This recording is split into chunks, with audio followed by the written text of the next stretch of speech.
Приятели, на гости сме. Започваме да ви показваме една невероятна къща.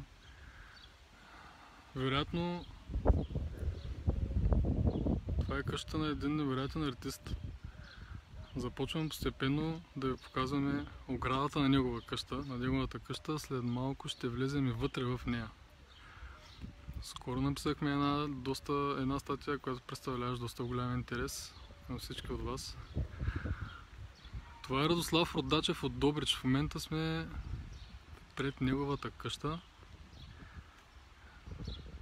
Вижте за каква красота става въпрос. Изрисувал е оградата дори на своите комшии, естествено с тяхно разрешение. Кой би отказал нещо подобно? Ето. Леко поръждясалите огради на комшията, но също са изрисувани по прекрасен начин. Сега ще влезем вътре.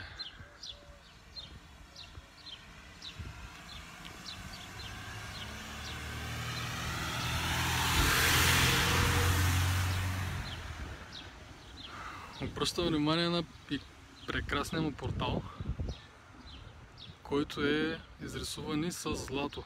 Има златни ивици, които на светлината се отразяват по много ефектен начин. И така, понеже той казваше, че би отворил вратиците за всяко едно добро и за всеки един добър човек, да видим дали ние сме добри хора. Нека да надникнем вътре в този прекрасен, красив имот, какъвто съм сигурен, че много малко хора от вас са виждали. Здрасти, получаваме поздравления, посрещат ни приятно и топло кученца, деца и нашия герой тук. Моторът му, той не спира да работи. Вижте какъв бус има този невероятен артист. Това е портал на тяхната къща. Има си арт, абсолютно дизайнерско колело.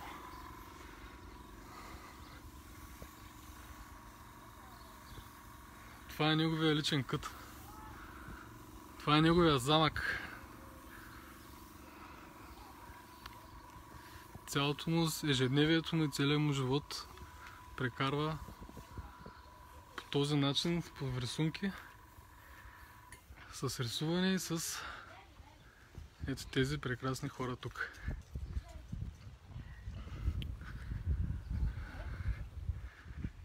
Това е оградата от вътрешната страна.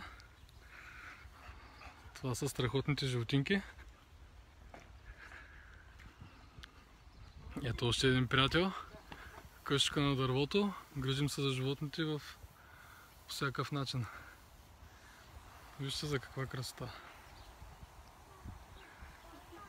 Изключително сме благодарни на човека. Всъщност ние се познаваме от години. Малко се бяхме позабравили, но много сме му благодарни, че имаме възможността да видим това нещо отвътре.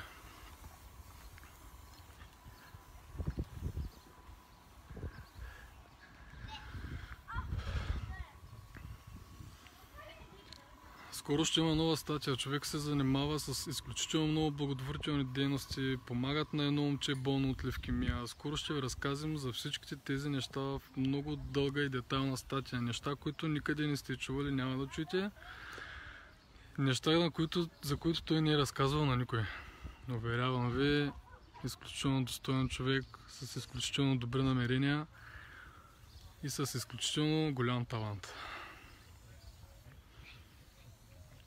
Продължава да работи, има сърф от горната част на буса. Тук се строи някаква къщичка за децата му. Ето, малко да отделим внимание на работния процес.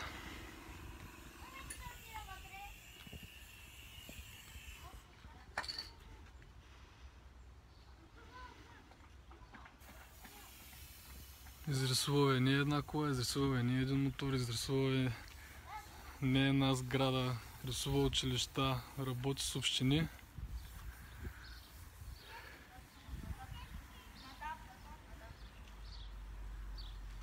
Страхотно.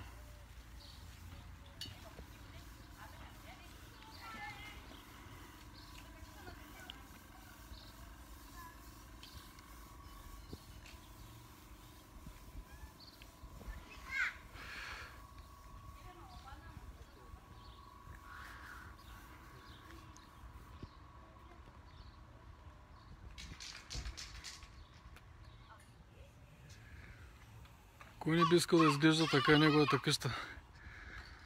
Едни от най-големите му проекти са всъщност в заведения. Изрисувал е доста интериора на доста заведения. Започнал е с графити, естествено като всеки, като много други художници и татуисти. Той е започнал с графити, но вижте как изглежда къщата му днес. Малко по-късно може да имаме шанса да надникнем и отвътре.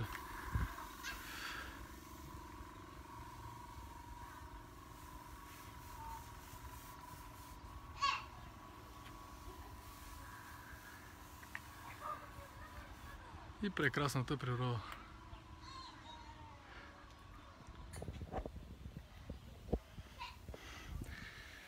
Живот кипи в тази къщичка.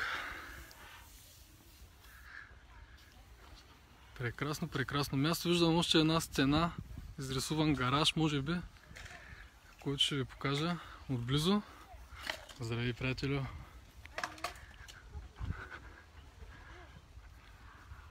Вижте за какъв таван става въпрос.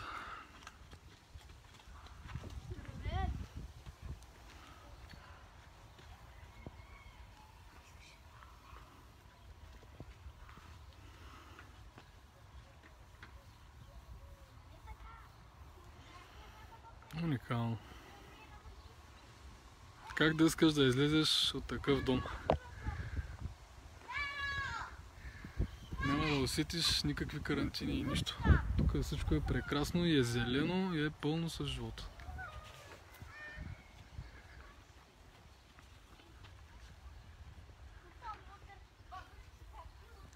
Предстоят много неща и много подобрения на тази къща. Ще ви държим в течение. Ще ви държим в течение с всяко едно подобрение. Това е за момента от нас. Казваме ви чао. Кажи чао, прекрасници. Тук има много животинки, които всъщност не искат да ви казват чао, защото е приятна нашата им компания. Хайде до скоро и очаквайте статия с много снимки и много информация за всички дейности, които прави този човек. Виждам въпрос отдолу, къде е това? Това е Рилци. Квартал Рилци. Област Добрич.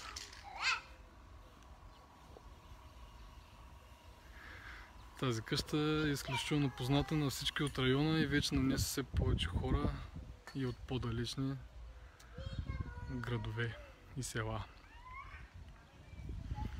И няма как да се пропусне, защото е на главна улица тук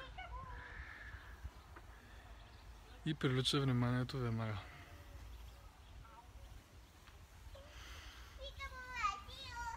И ако имате повече въпроси или някакви други въпроси относно този човек, ако искате да ви изрисува нещо, може да пишете на нас, може да пишете и на него. Радослав Родачев, Родачи Къстъм. Нали така беше, Роди?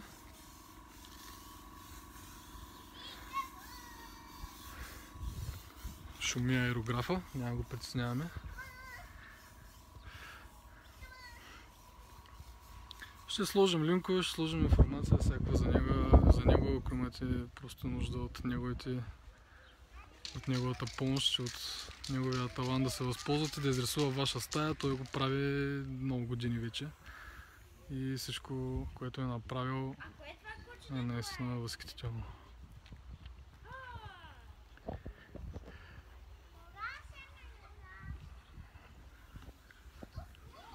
Тук ще има кула, имаме информация, че тук ще има кула един ден.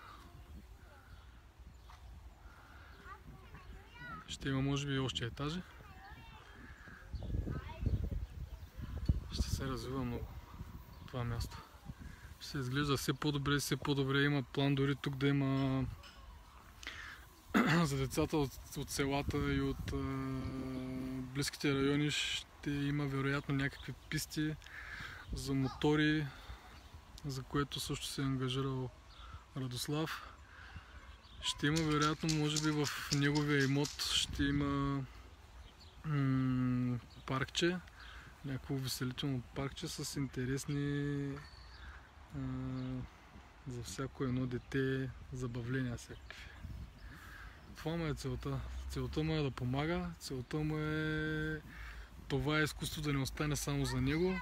Целта е да развива други таланти като него. Дал е път на изключително много деца, които в момента са известни художници, татуисти, не само в България. Знаем за Лондон, ще ви споделим повече за тях в статията. Знаем за изключително много деца всъщност, които са тръгнали по неговия път. От годините, понеже ние сме от един град, през годините, когато бяхме по-малки, аз съм абсолютен свидетел на всичко това. Той хореше, рисуваше графити, слагаше си подписа и след това децата, когато видяха негов графит, се спираха и започваха около неговия графит да драскат. Казват си, това е графит на Руди. Той ми е показал много неща и започват да рисуват и те на същата стена. Това е един наистина талант, с който добре се гордее. И все повече хора. Това е за сега. Ще има повече информация много скоро в статия. Така че ще ви я споделим. Хубав ден от нашото прекрасно следобедно кътче.